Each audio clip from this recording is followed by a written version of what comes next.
We're a very diverse group of individuals. But the one thing that we all do come around is that the governor said, we want to make Tennessee better. We have East, Mid, and West Tennessee here, but at the end of the day, we are Tennesseans first and foremost, and that's what we have in our General Assembly, and that's why we're winning every single day. And so it's great to have them here and their support. Thank you all very much. Now, I know y'all came out to see this next person, and I've had the opportunity to meet him a couple of times. Great individual. If you go back, he got his entry into radio through sports. And I'm sure he loved talking to you about sports all the time. And if you remember when the people decided to kneel during the national anthem, he was one of the lone voices out there that took that on and talked about and called them out for doing something that was disrespectful to our country. So I appreciate him for having that voice and doing that. But he's also a New York Times bestseller as well. He has books that y'all need to take a look at, and they will challenge your thought. And let's just say, so when y'all remember Rush Limbaugh, right? Remember Rush? That's right. And so in 2021, Clay Travis and Buck Sexton, no relation, took over the Rush Limbaugh spot. And so now they are the conservative radio host in America that replaced Rush Limbaugh. And so that says something about the direction that he wants to go and what he does. He's a conservative voice. He's a husband. He's a father. He attended Vanderbilt. We won't hold that against you, Clay. That's okay. Kidding. But look, it's an honor to have him living in Tennessee. It's an honor to have him delivering the conservative philosophies to a brand new audience and taking on and moving forward where Rush was taking our country back in the day. It's great to have him in Crossville, Tennessee. And it's great to have him come up on this stage and talk to us for a little bit, Mr. Clay Travis. Thank you, sir. Thanks so much. That's a heck of an introduction. And I'm going to get to some football whether you want it or not, because we got 2 weeks until the University of Tennessee kicks off, and I see a lot of orange out there. And I'll give you my prediction on the season. But first, I want to thank you. I want to thank all the members of the legislature. I want to thank the governor. I want to thank the congressmen who are here. Look, I'm a born and raised Tennessean. And the reason I'm here is because way back in the 1930s, my grandfather, who I'm named after, during the Great Depression, came down to Tennessee to work in the DuPont factory because he couldn't find a job anywhere else. My other grandfather, who I'm named after, I'm Richard Clay Travis, is from Chattanooga. And actually, when he retired, they had an Airstream and they parked it in Crossville. And so I spent a lot of time up here when I was a kid. He played football for General Neyland at the University of Tennessee. And he played back in the day against Bear Bryant. And I hate to bring up a bad story, but some of y'all will remember Tennessee used to not beat Alabama very much. Back recently, of course, but when I was a kid, we couldn't beat Alabama. And I watched the game with my grandfather. He's such a huge University of Tennessee fan that the doctors told him he couldn't watch the games live because he got too worked up. So he never watched Tennessee lose a game for the last 15 or so years of his life because he never watched if they lost. Well, one day I begged him to watch with me. Unfortunately, Tennessee lost a game they had no business losing to Alabama, which unfortunately has happened quite a few times.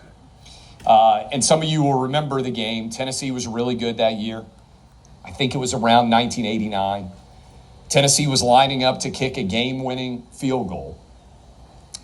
Field goal got blocked, went backwards. Alabama recovered it, kicked a field goal to win the game, I think 9-6. And I was a little kid. I was like 9 years old. I just burst into tears. Still makes me sick to my stomach to this day. And boy, my grandfather was really upset about that. He said, you can't cry after you lose a game. He said, you have to pick yourself up and work harder to get better. And I thought about that when Tennessee made the big field goal to win 52-49. You guys can hear, I imagine some of y'all were there. I bet almost all of you were watching. The field goal on the final play of the game. To me, it kind of speaks, and you hear me, I get fired up, emotional just talking about how much these games matter to me, but because it represents the best of what I think is the best state in the country. Brings people together. I like to joke, because I bet there's some husbands and wives out here, boyfriends and girlfriends, may have been fighting before, arguing. Sports is the only thing people argue about that at the end of the argument, you like the person that you were arguing with more than you did before. Think about that. Think about how important that is. It's important to have things that bring us together. And look, I came out of the world of sports. And what I found so incredibly frustrating was suddenly they tried to turn sports into politics. They tried to take away something that everybody could appreciate together. Think about this for a minute. You know the only thing that pretty much everybody in America trusts today? The scoreboard. It sounds crazy, but think about it. If somebody takes a 3-point shot and their foot is on the line, we go look and we check and see, hey, wait a minute, is that a 2 or a 3? If you coach Little League like I have, I've got 3 boys. I've coached every sport there is, not well, but I coached them. And the scoreboard is wrong, everybody looks at it. In the crowd, everybody points at it. That's because we have a common sense approach to the world of sports. And what I love about the state of Tennessee is we have a common sense approach to politics too. We want to give people freedom to have as much success as they can as their individual God-given talents permit them to have. And we don't want the big foot of government coming down constantly on people and stopping them from being the best version of themselves that they can be. The governor may not remember this, but during COVID, right before schools were going to open back up, we were out at dinner. And he said, I'm opening schools back up. Do you know how much bravery that took in 2020? Real significant leadership. I know my kids were all back in school. I met a kid in Chicago recently. I was speaking up there. The kid didn't go back to school for 2 years. And do you know who ends up suffering the most from that? The kids. And in particular, the kids who didn't have rich moms and dads that could put them in private school or bring tutors to their house like Governor Gavin Newsom of California was doing. See, I got a crazy idea. I want everybody to have the same freedoms, rich, poor, white, black, Asian, Hispanic. And I want this state, thanks to leadership like Cameron Sexton, thanks to all of you who are in the legislature, I want my kids to have that too. And so I love sports. And let me give you a sports prediction here. Tennessee's going to beat Georgia on September 13th in Knoxville. I think the offensive line is going to be elite, one of the best offensive lines that Tennessee has had in a very, very long time. I think the defense is going to be fantastic. And I think Tennessee is going to win a defensive struggle 20-17 over Georgia September 13th in Knoxville. And we have not beaten Georgia in a while. Unfortunately, I think we'll lose at Florida again and lose at Alabama again. So I can't be a total homer and say we're going to go 12-0.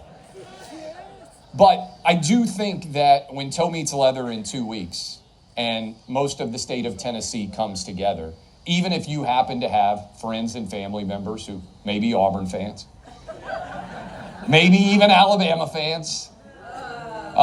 They said on the intro there, I did go to Vanderbilt, but for law school. What will everybody bring together is there's no better place to be on a Saturday than an SEC tailgate. And increasingly, the nation is recognizing that. And I went to Vanderbilt Law School. When I got admitted, my mom made my dad call me because he's such a big University of Tennessee fan and say he would be proud if I went to Vanderbilt for law school, even though he hated their football team.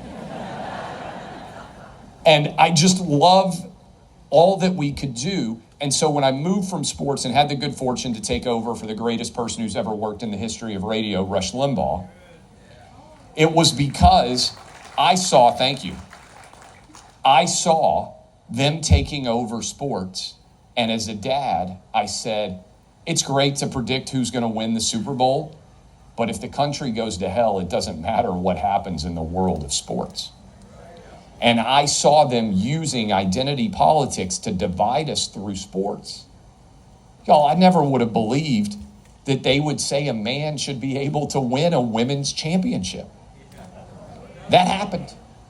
The 500-meter women's championship in the NCAA tournament in Atlanta was won by a man. And so if they can get you to lie about sports, if they can get you to lie about culture, if they can get you to turn your back on what you know to be true, then you will stand for nothing and fall for everything. And that is why I am glad, thanks to you guys, that we live in the greatest state, in the greatest country that has ever existed. And as long as we have leaders like these guys, I'm going to be happy to show up and help give whatever support I can to make this continue to be the greatest state in the greatest country in the history of the world. Thank you all, and thank you for all the work, and thank you for letting me come out here. I appreciate you. Thank you. I think I was at that 9-6 game. I think I was in college back then. That was a brutal game, by the way. Let me just say, Clay, one of the things he started was something called Outkick back in the day, and he had over 1 million subscribers before anybody ever had 1 million subscribers. So he's been making a difference for our country and for our state for a long, long time. And it's great to have him on the Cumberland Plateau. Let me just say, so we talked about the flowers, so a little bit about the surprise. And so the surprise is, don't everybody rush right now because we don't want to knock anybody down. But as we said, Clay is a New York Times bestseller. And so we have 200 books from Clay that have been personally signed.